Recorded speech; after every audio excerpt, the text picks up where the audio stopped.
예수님의 비유, 특별히 하나님 나라 비유를 우리가 함께 보고 있습니다. 오늘은 세 번째 시간으로 겨자씨와 누룩의 비유를 말씀드리려고 합니다.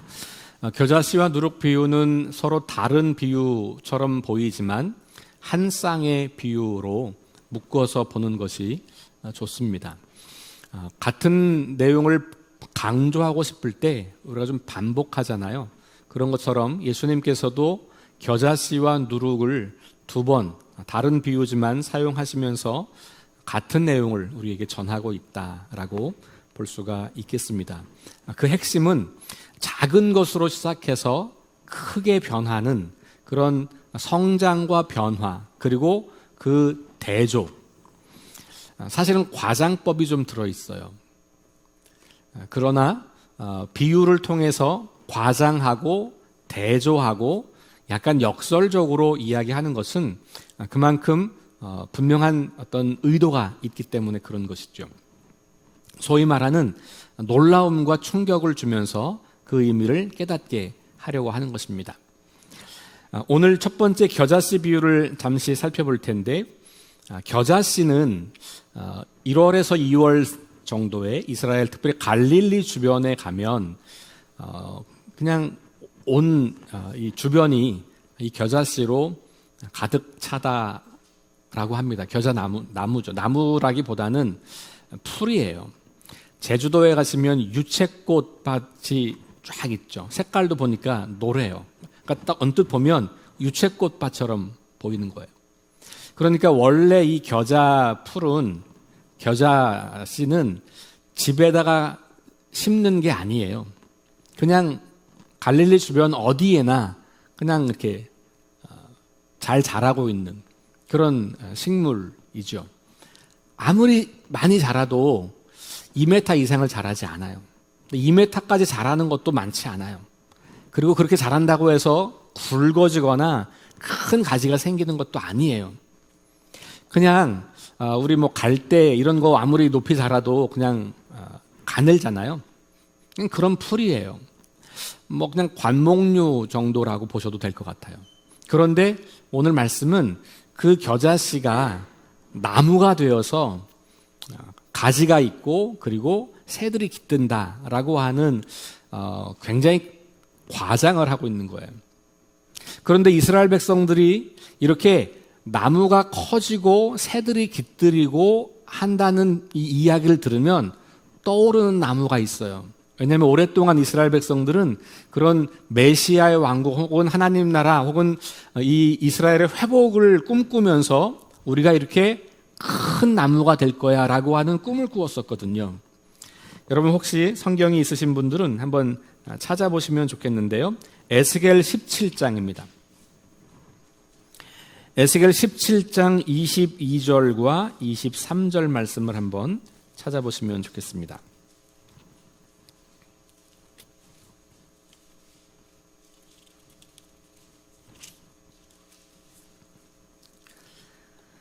자, 우리 한번 같이 읽어볼게요. 에스겔 17장 22절부터 24절까지 같이 읽겠습니다. 주 여호와께서 이같이 말씀하시되 내가 백향목 꼭대기에서 높은 가지를 꺾어다가 심으리라.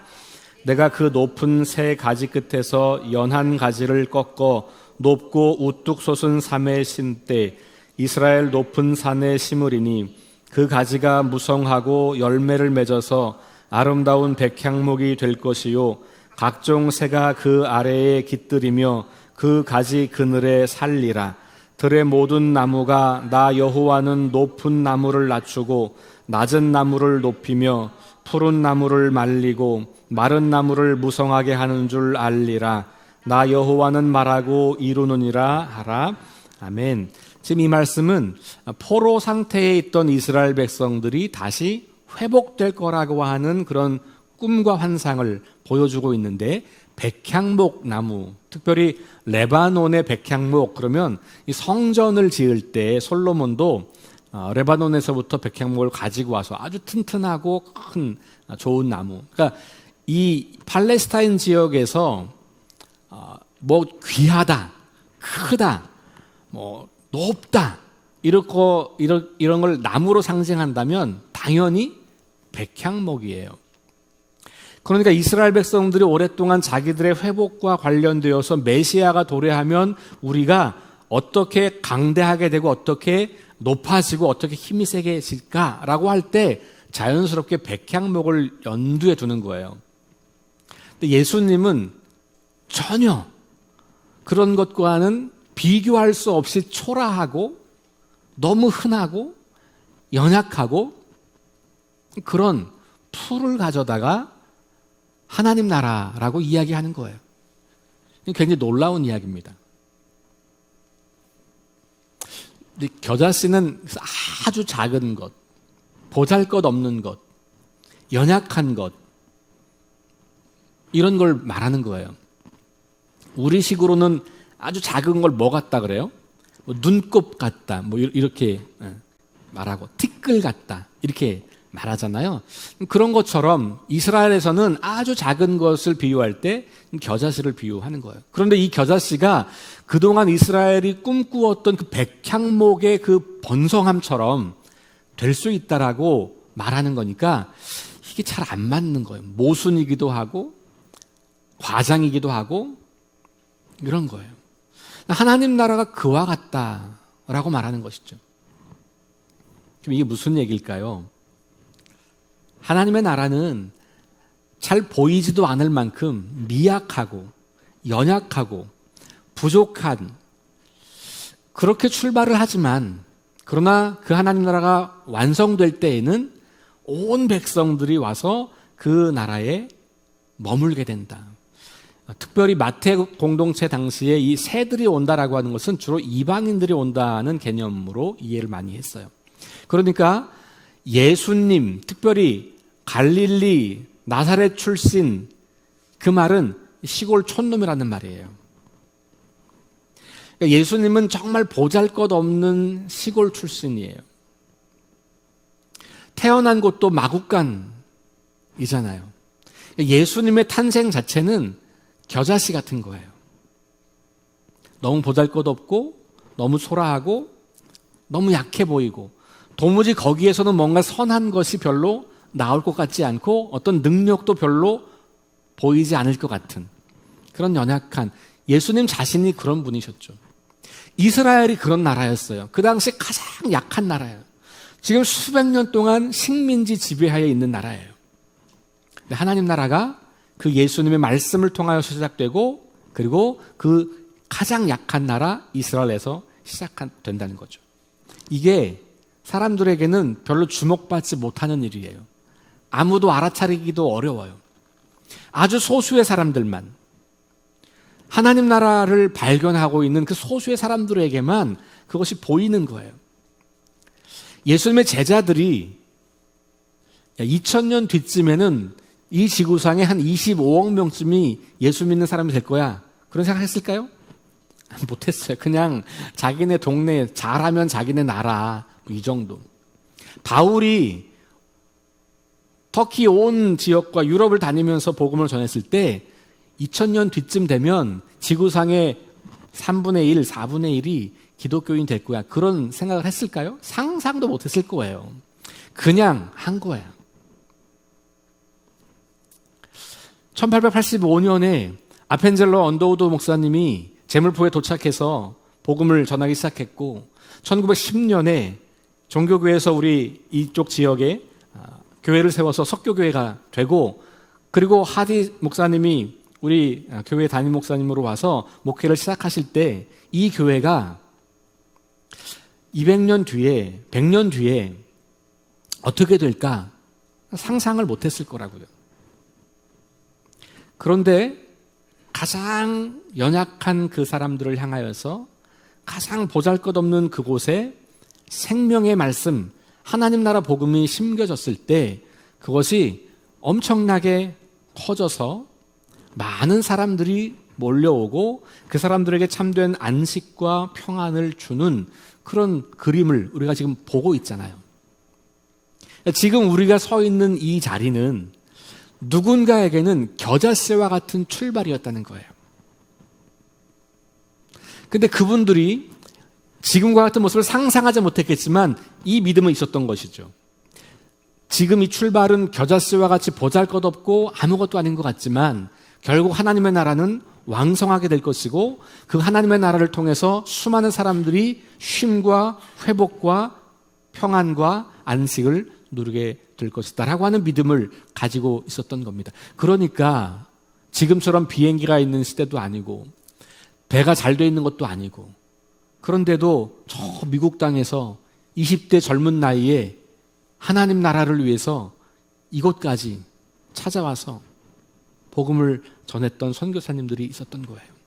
지금도 세계 곳곳에 하나님을 모르는 사람들에게 자신의 인생을 들여가면서 겨자씨 같은 하나님 나라 복음을 전하는 분들이 계신 거죠. 이것이 하나님 나라의 역사인 거예요. 그러니까 이 예수님의 말씀은 엄청난 과장법이지만 지금 우리가 보면 과장법도 아닌 거죠. 실현이 되고 있잖아요. 우리가 눈으로 목격하고 있고 우리가 그 시대를 지금 살아가고 있는 것이죠. 그러니 여러분, 이 겨자씨 비유를 통해서 우리가 기억할 수 있는 것은 하나님의 나라가 우리가 생각하는 것처럼 엄청나게 뭔가 힘을 가지고 있는 혹은 뭔가 능력이 있는 뭔가 자원이 있는 그런 것으로부터 출발하는 게 아니라는 것. 우리는 자꾸 우리의 안목이 크고 아름답고 많고 여기에 뭔가 역사가 있을 것 같잖아요. 이런 게 있어야 뭔가 능력을 발휘할 것 같잖아요. 그래서 우리는 자꾸 거기에 관심을 갖고 그런 것을 찾는단 말이에요. 이게 세상이 추구하는 가치, 특별히 효과와 효율이라고 하는 그 이름으로 포장하여서 작은 것들을 다 내어버리고 큰 것들, 쓸모없는 것들은 버리고 쓸모 있는 것들, 이렇게 우리의 마음과 생각이 흘러가고 있단 말이에요. 예수님은 다 백향목을 꿈꾸고 있을 때 백향목으로 비유해야 하나님 나라가 어떤 것인지를 이해하는 그 시대에 겨자씨를 가지고 하나님 나라를 소개했다는 거예요. 여러분, 오늘 이 시대에도 사실 우리는 다 백향목이 되길 원하지 않습니까? 백향목이 돼야 성공했다고 말하고 백향목이 돼야 괜찮다고 말하고 백향목이 돼야 그럴듯하다고 말하는 시대를 살잖아요. 그런데 하나님 나라는 그렇지 않다는 거예요. 지금 우리 눈에 보기에 정말 보잘것없는 아무 능력도 없을 것 같은, 그런데 거기서부터 하나님의 나라가 시작되고 그 하나님의 나라가 우리가 상상할 수 없을 만큼 성장하게 되더라 라는 거예요. 그러니 하나님 나라의 가치는 세상 나라 가치에 지배되어 있으면 결코 볼 수 없어요. 그러니까 예수님께서 이 비유로 말씀하시지만 사람들이 그걸 깨닫지 못한단 말이에요.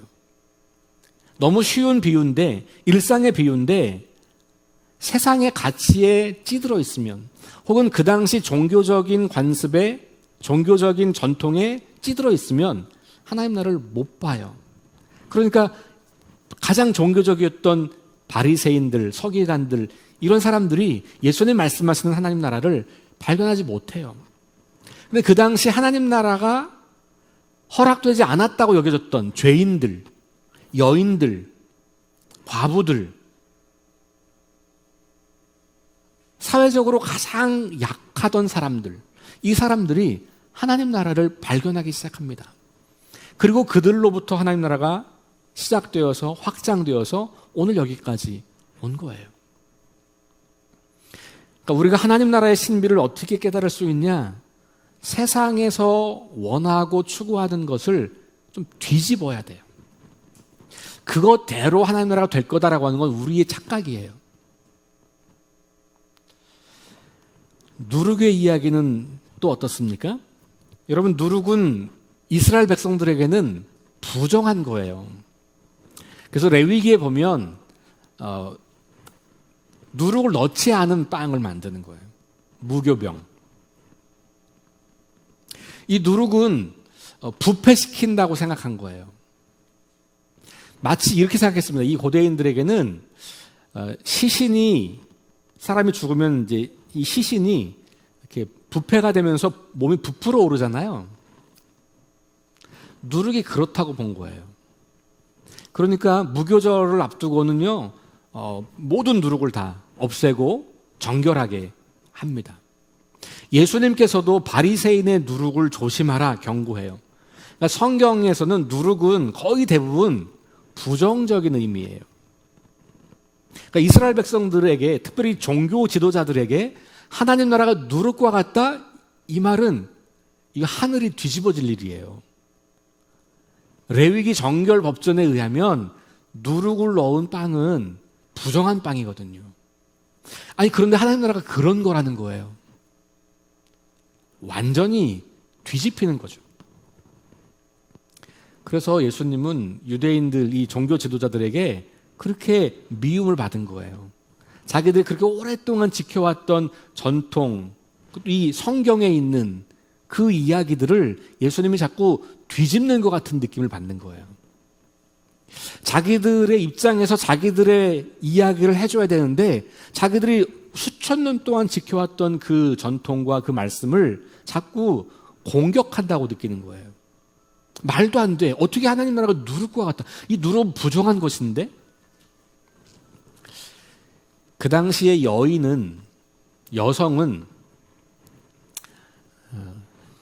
지금 여기 많은 계신 여성분들이 들으면 화가 날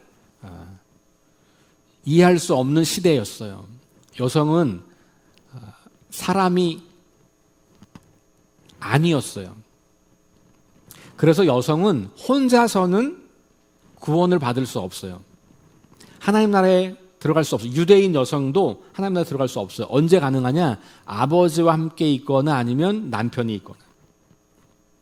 그게 안 되면 여성은 온전해지지가 않는다고 믿었던 시대예요. 그러니까 그런 불완전한 존재인 여성이 그것도 누룩을 집어넣은 거예요. 하나님 나라를 시작하는 주체가 여성이었다는 거예요. 이것도 그 당시의 눈으로 보면 엄청난 일이죠. 사실 지금도 여성에 대한 이 이슈들이 굉장히 많잖아요. 그런데 예수님 당시는 더 말할 것도 없어요. 숫자에도 포함이 안 됐으니까. 여기 지금 예수님 당시라면 여기에 지금 뭐 한 50명 계신 것 같은데 25명만 있는 거예요. 왜? 여성은 존재가 아니니까. 그런 시대인데 예수님께서 여인이 누룩을 넣었다고 말하는 거예요. 그럼 이 반죽은 어디 있을까요? 이 여인의 집에 주방에 있겠죠? 성전이 아니에요. 하나님의 나라가 시작되는 곳이 거룩하다고 여겨지는 성전, 하나님이 계시다고 믿었던 성전이 아니라 일상의 공간이에요. 가장 부정적인 것의 대명사였고 불완전의 대명사였고 일상의 공간에서 지금 하나님 나라가 시작된다고 예수님은 말씀하는 겁니다. 충격인 거예요. 도무지 이해할 수 없는 거죠, 유대인들은, 종교 지도자들은. 그런데 이 이해할 수 없고 말도 안 된다고 여겨졌던 이 이야기가 어떤 사람들에게는 복음이 되는 거예요. 여인들, 부정하다고 정죄받았던 사람들, 죄인들, 가장 힘이 없던 사람들, 종교적 테두리에서 벗어나서 그냥 버려졌다고 생각하는, 거기는 속된 곳이야, 더러운 곳이야 라고 여겼던 일상의 공간을 살고 있던 그 사람들에게서 하나님의 나라가 시작되었다는 거예요. 그런데 이 반죽이 가루 서말이라 그러는데 이 서말을 생각해 보면 대략 한 150명 정도, 적으면 100명, 많으면 150에서 200명까지 먹을 수 있을 만큼 부풀어진다는 거예요. 그러면 이거는 일상의 식당은 식탁은 아닌 거죠. 어떤 잔치집이나, 그죠? 큰 잔치가 열렸을 때 이루어지는 그런 모습이에요. 결국은 작은 반죽인데 그 안에 누룩이 들어가서 이 반죽을 많은 사람들이 잔치처럼 누릴 수 있는 상태로 변화가 됐다는 이야기를 하는 거죠. 하나님의 나라가 그렇게 일상의 공간에서 힘없는 사람에 의해서 부정적이라고 여겼던 것들에 의해서 시작이 되지만 수많은 사람들에게 기쁨을 제공해주는 그런 음식이 되고 있다는 것을 말해주고 있는 겁니다. 그러니까 이 겨자씨 비유나 누룩 비유가 결국은 말하고 있는 것은 하나님의 나라는 그렇게 예외적인 것 같은 의외의 상황, 우리가 생각할 때 종교적이지도 않고 강하지도 않고 온전하지도 않고 능력이 있는 것 같지도 않고 그런 데서부터 시작이 되어서 점점 자라게 되고 그리고 이 누룩은 변화, 속성을 변화시키는 거죠. 변화하게 해서 그래서 많은 열매를 사람들과 나누게 되더라라는 이야기를 하고 있는 겁니다. 자, 그러면 오늘 이 이야기가 우리에게 주는 중요한 교훈들 몇 가지를 좀 정리해 볼게요. 첫 번째, 하나님 나라는 가장 작은 것에서 시작하지만 분명히 자라고 있고 상상할 수 없는 열매로 사람들을 만족시키고 그 사람들의 삶에 기쁨과 평안과 위로와 안식을 주게 될 것이다. 그러면 여러분들이 생각할 때 하나님의 나라의 출발이 어디로부터 시작될까? 오늘 이 겨자씨 비유는 한 사람이 자기 밭에 겨자씨를 심었다 그랬어요. 그럼 저와 여러분이 하나님 나라 복음을 받아들이고 그 복음으로 인생을 살기 시작하면 하나님 나라가 거기서 시작된다는 거예요. 여러분, 겨자씨가, 이 씨가 이렇게 놀랍게 자랄 수 있는 비결이 뭘까요? 씨앗에 생명이 있는 거예요. 그렇죠? 이게 살아있는 씨, 그러니까 생명이 있어요. 우리는 안 보이지만 이 씨앗에는 생명이 있다고요. 이 씨앗을 심어서 그 살아있는 생명이니까 자라는 거란 말이에요. 하나님 나라 복음이라는 게 우리에게 생명이고 그 생명이 우리 안에서 자라게 될 때 하나님의 나라는 우리로부터 시작하는 나라라는 거예요. 여러분 개인, 근데 내가 겨자씨처럼 별거 아닌 것 같아요. 나를 보면 아무 능력이 없는 것 같아요. 그냥 저 거리에 널려있는 평범하고 아주 평범하고 지극히 평범한 것 같아요. 나 같은 사람이 과연 하나님 나라에 쓰임받을 수 있을까? 그런 생각을 하는 분들이 계실지 몰라요. 근데 여러분, 예수님께서는 그렇다고 말씀하시는 거예요. 너를 볼 때 정말 무능해 보이고 아무 능력이 없어 보이고 아무런 가치가 없어 보이고 그냥 거리에 그냥 일상적으로 보이는 뭔가 특별한 것도 없는 것 같은 그런 우리를 통해서 하나님께서 하나님 나라를 일궈 가신다는 거예요. 여러분, 이건 굉장히 놀라운 축복이고 특권이에요. 우리가 만약에 공부를 잘해야만, 우리가 만약에 잘생겨야만, 우리가 만약에 돈이 많아야만, 우리가 만약에 건강해야만, 우리가 만약에 뭔가 사람들이 우러러볼 만한 그 어떤 조건을 충족할 때에만 하나님이 우리를 통해서 하나님 나라를 이루어 가신다면 우리 대부분은 하나님 나라와 거리가 먼 사람들이겠죠. 예수님 당시에 많은 사람들이 그랬던 거예요. 그들은 그 종교적인 권위 아래에서 버려진 사람들이었고 이 종교적인 권위를 주장했던 유대 종교 지도자들은 자기들만 하나님 나라를 독점했다고 착각했거든요. 예수님은 거기에 정면으로 도전하신 거예요. 그러니 여러분, 혹시 여러분 자신이 겨자씨와 같이 볼품없고 별거 아닌 것 같고 아무 능력도 없는 것 같다고 생각이 되어도 걱정하지 마세요. 하나님 나라 복음이 여러분 안에 들어가기 시작하면 여러분을 통하여서 그 하나님 나라가 온 세상에 퍼져갈 것입니다. 겨자씨가 그렇게 자라서 결국은 새들이 와서 깃들인다고, 그리고 그 그늘에서 쉰다고 말하는 것처럼, 그리고 이 누룩이 별거 아닌 것 같은 누룩이 수백 명의 사람들을 먹일 수 있는 것처럼 우리가 그런 존재가 될 수 있다는 거예요. 문제는 우리 안에 하나님 나라 복음의 생명이 들어있느냐. 하나님 나라는 우리가 생각하는 관습, 우리가 생각하는 세상 가치를 초월해서 나타난다는 것을 기억할 필요가 있겠죠. 말씀드린 것처럼 부패시킨다고 여겼던 누룩, 온전하지 않은 여인, 거룩하지 않은 일상의 공간에서 하나님의 나라가 시작되고 있는 것이에요. 레바논 백향목 같은 그런 것이 아니지만 볼품없는 겨자풀도 하나님 나라를 드러내기에 충분하다는 것, 이것을 다시 한번 우리가 기억할 필요가 있는 것이죠. 자, 그렇다면 질문이에요. 오늘 우리에게, 우리 안에 그런 하나님 나라의 생명이 들어있는가? 겨자씨만한 그 하나님 나라의 생명이 우리 안에 있어서 잘 자라고 있는가? 누룩이 우리 안에 들어있어서 우리를 변화시키고 있는가?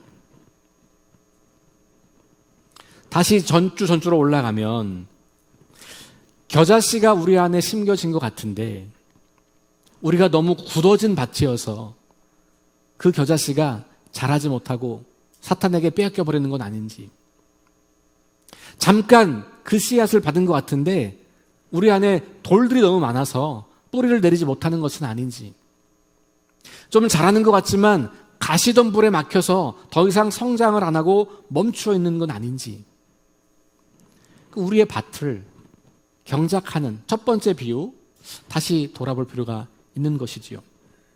혹은 지난주 비유처럼 가라지에 막혀서 우리의 성장이 멈춰지고 있는 건 아닌지, 아니면 우리 자신이 가라지와 같은 상태로 달라지고 있는 건 아닌지 돌아볼 필요가 있는 것이죠. 이 누룩이 자신을 변화시켜서 그래서 온 사람들의 삶에 복을 주는 것처럼 우리가 그렇게 변화하고 있는가, 성장하고 있는가? 그래서 우리가 과연 정말로 하나님 나라의 이 놀라운 열매들을 맺는 삶을 살 수 있겠는가? 개인적으로 여러분들에게 그런 질문이 있으면 좋겠어요. 또 하나는 우리 교회가 과연 이 시대에서 그런 일들을 감당할 수 있는 교회가 될까?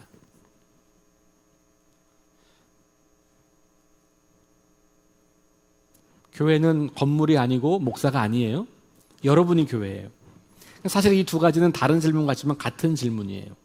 여러분 한 사람 한 사람이 그렇게 성장하고 자라면 그럼 우리 교회가 그렇게 되는 거예요. 근데 우리가 그걸 하지 않으면 그러면 우리 교회가 그 일을 못하는 거죠. 좋은 프로그램을 가지고 사업을 할 수는 있어요. 그러나 그것이 하나님 나라 복음이 아니라면 그러면 그것은 사회복지단체인 거죠. 그러나 우리는 하나님 나라의 가치를 가지고 하나님 나라의 복음으로 세상을 살리고 세상을 변화시키는 일에 동참하는 사람들이죠. 겨자씨와 같고 누룩과 같은 우리들을 사용하셔서 하나님 나라의 놀라운 일들을 일으키실 그 하나님을 신뢰하면서 우리 함께 우리 안에 뿌려진 겨자씨를, 우리 안에 들어와 있는 이 누룩을 잘 자랄 수 있도록, 잘 발효될 수 있도록 그렇게 우리 자신을 가꾸는 것에 관심을 가지고 기도하며 나아가는 저와 여러분 될 수 있기를 주의 이름으로 축원합니다.